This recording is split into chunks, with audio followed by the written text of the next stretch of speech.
እዚ ናይ ጸወታ ጋንታ ማንመይ ይፈልጦን እዞም ክልተ ተጻወትቲ ግና ንባዕሎም ከም ፍሉጣት እዮም ዝቆጽሩ ንባዕሎም ከም ብርቂ ገይሮም ስለ ዝሓስቡ ድማ ፌመስነቶም ተጠቂሞም ንኣዋልድ ንምጽማድ ናብ ሓደ ክለብ ይኣቱ ሰላም ዝኸበርኩም ተኸታተልቲ ሎም ማዓንቲ ድማ ሓንቲ ፊልሚ ሒዝና ለኹም መጺና ኣለና ሓደሽቲ ዝኹም ሰብስክራይብ ነባራት ዝኹም ድማ ቪዲዮና ላይክ ብምግባር ጀምርዎ እዞም ክልተ ሞንቲን ስፓይክን ዝተባሃሉ ተጻወትቲ እቲ ዝጻወቱሉ ጋንታ ዝፍለጥ ብስንፍንኡ ዋላ እኳ እንተኾነ ክልቲኦም ግና ብተፈላጥነቶም ዝኮርዑ ነበሩ ካብ ዕለታት ሓደ መዓልቲ ኣብ ማእኸል ጸወትኦም ብተደጋጋሚ ብካሜራ ዝከታተሎም ሰብ ከም ዘሎ ሞንቲ የስተውዕል ንመሓዙ እውን ብዛዕባ ዝረኣዮ እንትነግሮ ስፓይክ ግና ኣብዚ ካብ ዘለው ተጻወትቲ ዝሓሽና ብምዃንና ናብ ዓብይ ጋንታ ክንመርጽና እዮም ዝቆርጽና ዘለው ብምባል ሞንቲ ብጽቡቕ ንክርድኦ ይነግሮ እዚ ከም ዝናሃለወ እዩ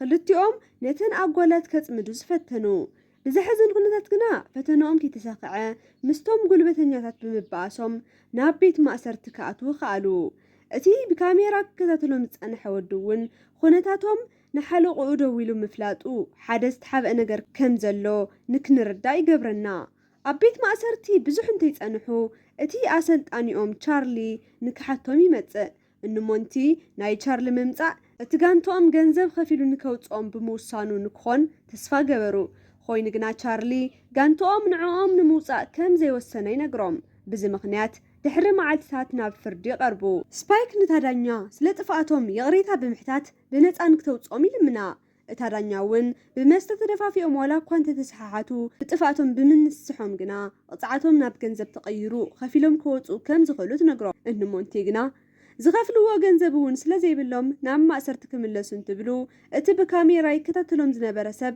እዚ ኩሉ እናሰምዐ ድሕሪ ምጽንሑ ዓርሱ ክገልጽ ዘይደሊ ገባር ሰናይ ከም ዝኸፈለሎም ይናገር እንሞንቴ እቲ ሰብኣይ እሳቶም ጎበዛ ተጻወትቲ ብምዃኖም ካብ ካሊእ ዓብይ ጋንታ መጽኡ ከም ዝሓገዞም እዮም ዝኣምኑ እቲ ሰብኣይ ምንም ናይ ስፖርት ፍልጠት ከም ዘይብሉ እስካብ ዝርድእ እውን ብዝሓሳቦም ጸንዑ እቲ ሰብኣይ ንሞንቴ ኣብቲ ዓዲ ኣለዉ ምስ ዝተባሃሉ ጠበቃታት ይራኽቦም እቶም ሰባት ንሞንቴ ንበይኑ ጸዊዖም ሮበርት ዝተባሃለ ኣኩን ሞንቴ ኣብ 30 ዓመቱ ምስ ኣዝማዱ ብምባኣሱ ምኽንያት ብድሕሪኡ ስራሕ እናሰርሐ ሃፍቲ ምስ ጥራየ ንበይኑ እናነበረ ድሕሪ ምጽንሑ ኣብ ኣፍሞት ምስ በጽሐ እውን ኩሉ ሃፍቱ ንሞንቴ ኣውሪስዎ ከም ዝሞተን ኮይኑ ግና ሞንቴ እቲ ሃፍቲ ንምውሳድ ቅድመ ኩነት ከም ዘለዎን ነጊሮም ናይ ኣኩኡ ቪድዮ ይኸፍትሉ ሞንቴ ኣኩኡ ጻዕዳ ምዃኑ ርዩ እንትግረም እቶም ጠበቃታት ኣብ ስድሮኦም ካብ ዝርከቡ ሰባት መብዛሕትኦም ጻዕዱ ምዃኖም ይነግርዎ ሮበርት ቅድሚ ምሟቱ ኣብቲ ንመወዳእታ ግዜ ቀሪጹ ዘቐመጦ ቪድዮ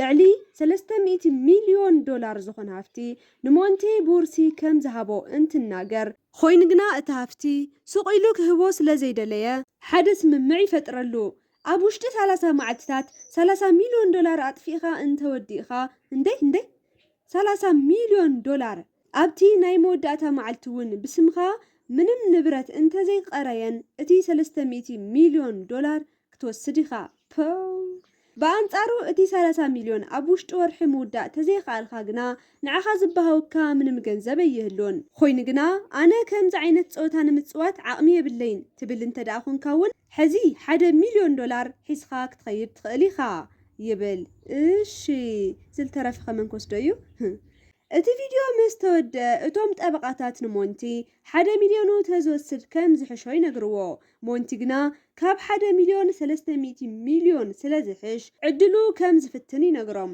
እቶም ጠበቃታት ን30 መዓልቲ ምስኡ እትዘር አንጀላ ዝተባሃለት ጠበቃ ይምድቡ ኮይኑ ግና አንጀላ ብዛዕባ እቲ ጉዳይ ኣይትፈልጥን ነይራ ናታ ስራሕ ዝኾኑ እውን ሞንቴ እቲ ገንዘብ ኣበይ ውዕልዎ ዝብል እዩ ነይሩ ሞንቴ እቲ ጉዳይ ንማንም ንከይዛረብ ስለ ዘጠንቀቕዎ ድማ ንመሓዝኡ ስፓይክ እውን እንተኾነ $30 ሚልዮን ከም ዝረኸበ ጥራሕ እዩ ነጊርዎ ንስፓይክ እቲ $30 ሚልዮን ንከርእዮ ናብ ባንኪ ኣብ ዝኸደሉ ሰዓት ኣብኡ ንዝረኣዮም ቦዲጋርድታት ን30 መዓልቲ ምስኡ ንክኾኑን ብዙሕ ገንዘብ ከም ዝኸፍሎምን ምስ ነገሮም እቲ ጉዳይ ዘይፈለጠ ስፓይክ ግና ንመሓዝኡ ገንዘቡ ንከየባኽን ይመኽሮ ሞንቲ እቲ ሕጊ ከኽብሮ ስለ ዘለዎ እቲ ሓቂ እስካብ ሕዚ ንማንም ኣይተናገረን ቀፂሉ እቲ ቅርሺ ካብ ሕዚ ጀሚሩ ከባኽን ስለ ዘለዎ ናብ ኣሰልጣኒኦም ቻርሊ ደዊሉ ዝሓሸ ደሞዝን ዝበለጸ ዕጥቅን ከም ዘማልእ ነጊሩ ብሓደ ንክሰርሑ ይሓቶ።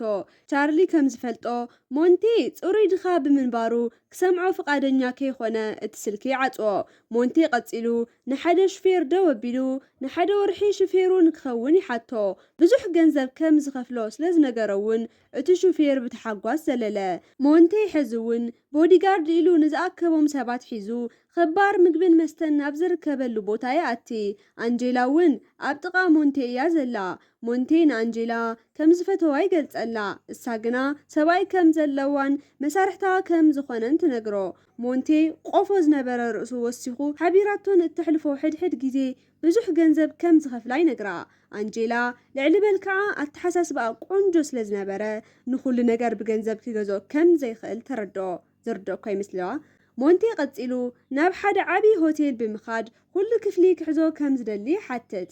እቲ በዓል ሆቴል ከም ዝተተሓዘ ተናጊሩ ዋላ እኳ እንተነበረ ናይ ሞንቴ ርጉድ ዝበለ ጥማር ዶላር እንትርኢ ግና ነቶም ዓማዊል ኣውፂኡ ንከእትዎ ይስማዕማዕ። ኢቪ ትልፋስ ብኻሊእ ገጽ ሰብኣይ ኣንጀላ ዝኾነ ጠበቓ ዋረን ናብኦም መጺኡ ንሞንቴ ይፋለጦ። ሞንቴ ንዋረን ብዙሕ ገንዘብ ከፊሉ ሽዑ ንሽዑ ኣብ ትሕቲኡ ቆጽሮ። ኣንጀላ ነቲ ኩሉ ነገር ብገንዘብ ኣይትገዝኦን ዝብል ኣተሓሳስባ ሰቢሩ ሰብኣያ ኣብ ትሕቲ ሞንቴ ምቑፃሩ ንክትበሽቕ ገይርዋ እዩ።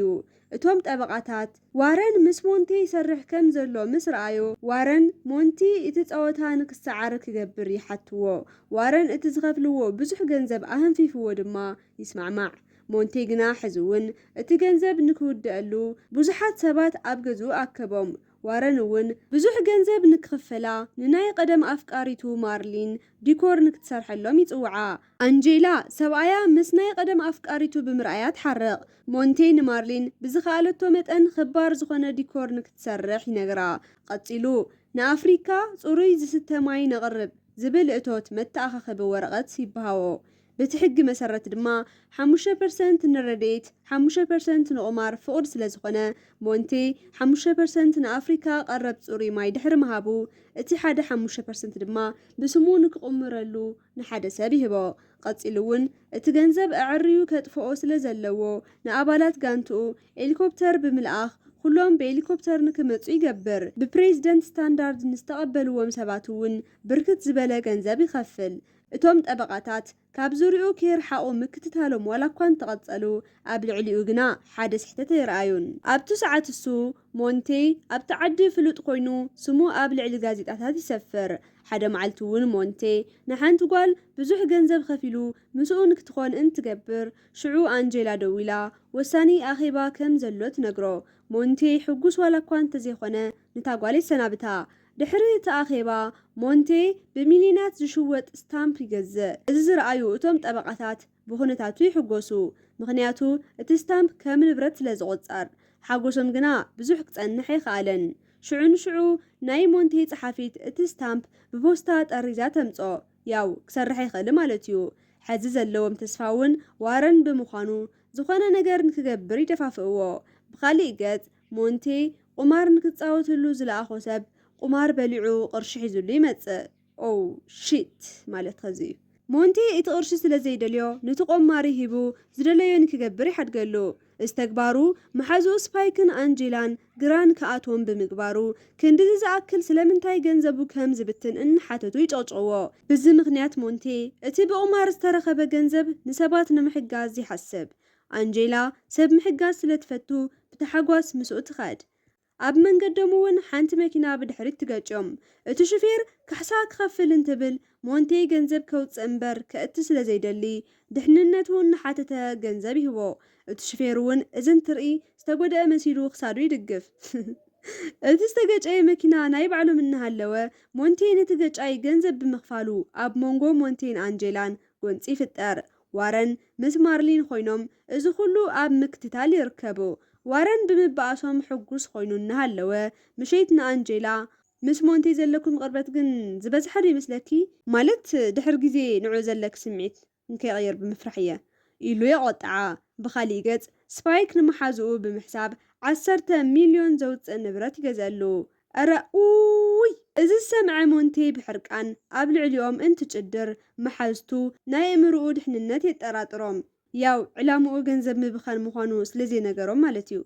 ሞንቴ በይኑ ክኾን ከም ዝደሊ ነጊሩ ንኹሎም የውፅኦም ይኹን ዳ እምበር ሞንቴ ከጥፍኦ ዝግባእ ገንዘብ ኣጥፊኡ ምውዳእ ኣበዮን እቲ ናይ ፀወታ ጋንቱ እውን ብሓድሽ ስምን ብሓድሽ ዕጥቅን እናመርሐ ኣብ ትሕቲኡ ንክሰርሑ ገይሩ እዩ።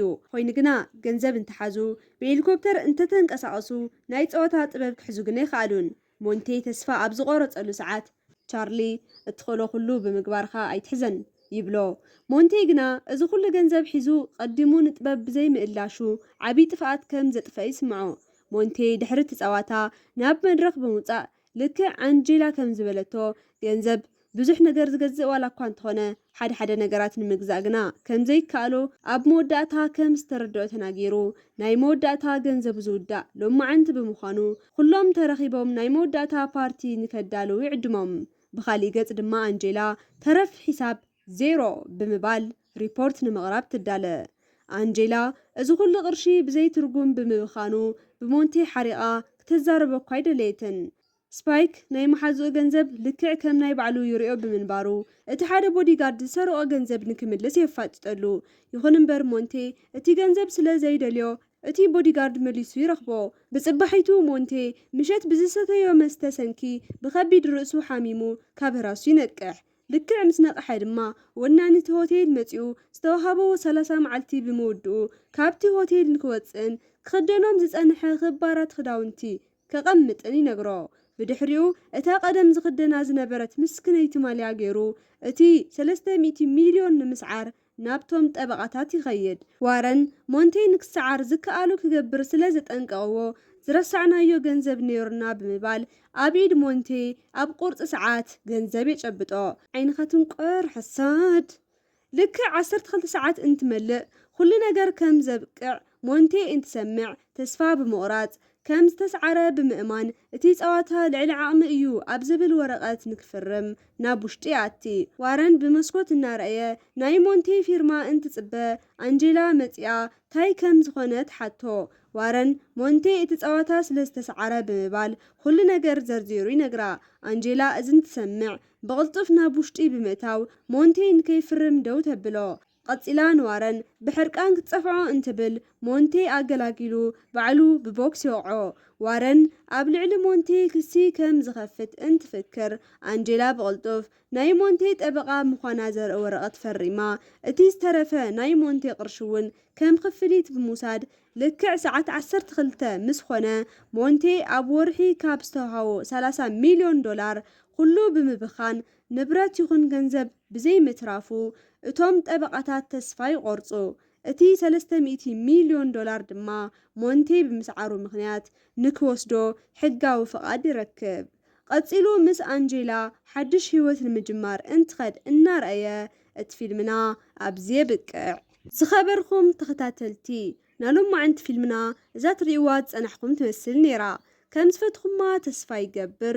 ኣብ ቀጻሊ ብኻሊእ ቆንጆ ፊልሚ እስካብ ንራኸብ ሰላም።